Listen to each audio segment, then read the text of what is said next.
कि जिन्होंने इस घटना को अंजाम दिया है उन पर कार्रवाई हो और जांच पड़ताल हो चुकी है, वो कौन है, कैसे हैं, और पुनः हमारी मंगल मैत्री और हमारी हार्दिक दिल से शुभकामनाएं, मंगल कामनाएं उनके सुखी जीवन के लिए, राकेश टिकैत जी के लिए सदैव हमारी सहानुभूति बनी रहेगी।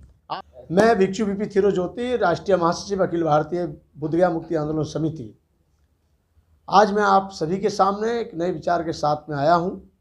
और जैसा कि अभी अभी सूचना मुझे मिली, ये बड़े दुखद का विषय है कि जब हमारे देश में कोई क्रांतिकारी पुरुष, क्रांतिकारी भाई, क्रांतिकारी नेता जब अपने हितों की रक्षा के लिए, उनको सुनिश्चित करने के लिए,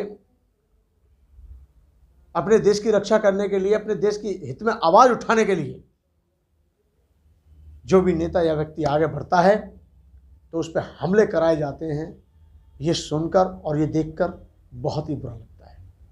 आप सभी जानते हैं भली भांति कि लगभग 4 महीने से किसान आंदोलन देश के कोने कोने में चल रहा है और बड़े पैमाने पर लाखों की भीड़ के तादाद में किसान आंदोलन में सभी राज्यों के किसानों ने भाग लिया। हालांकि सरकार अपने उन 3 बिलों को जबरदस्ती किसानों के ऊपर थोपने का काम कर रही है, तो वहीं पर किसान उन काले 3 बिलों को हटाने के लिए अपनी मांग को जारी रखे हुए हैं।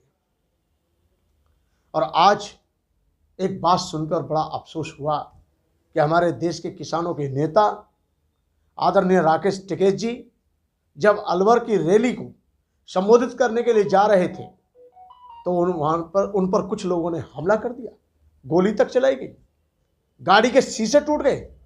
और जब पकड़ लिया गांव वाले लोगों की मदद से, जब वहाँ भगदड़ मची, लोगों ने कहा कौन हो सकता है, जब पता चला तो 4-5 लोग पकड़े गए, ऐसा मैंने सुना।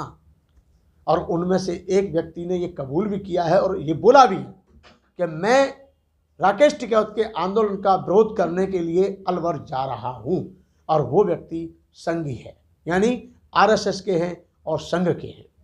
ऐसे लोगों के ऊपर क्या कार्रवाई होनी चाहिए ये पूरे देश की जनता जानती है, पूरा देश फैसला कर सकता है और सरकार को भी फैसला करना चाहिए कि एक इतने अच्छे नेता पर गोली चलाने का, या जो किसानों के नेता हैं राकेश टिकैत जी जिन पर हमला हुआ है, जिन्होंने किया है, जिन्होंने इस घटना को अंजाम दिया है, उनको तुरंत उनके ऊपर कानूनी कार्रवाई की जाए और जिस प्रकार से भी हो उनको सजा मिलनी ही चाहिए। इस घटना की अखिल भारतीय भिक्षु महासंघ और बुद्ध शांति मिशन ट्रस्ट ऑफ इंडिया घोर निंदा करता है। ऐसी घटनाएं जब होती हैं तो ये पता चलता है कि आज हमारे देश में कानून व्यवस्था नाम की कोई चीज नहीं है। आज राजस्थान में ये काम हुआ, क्या रैलियां और पहले नहीं हुई?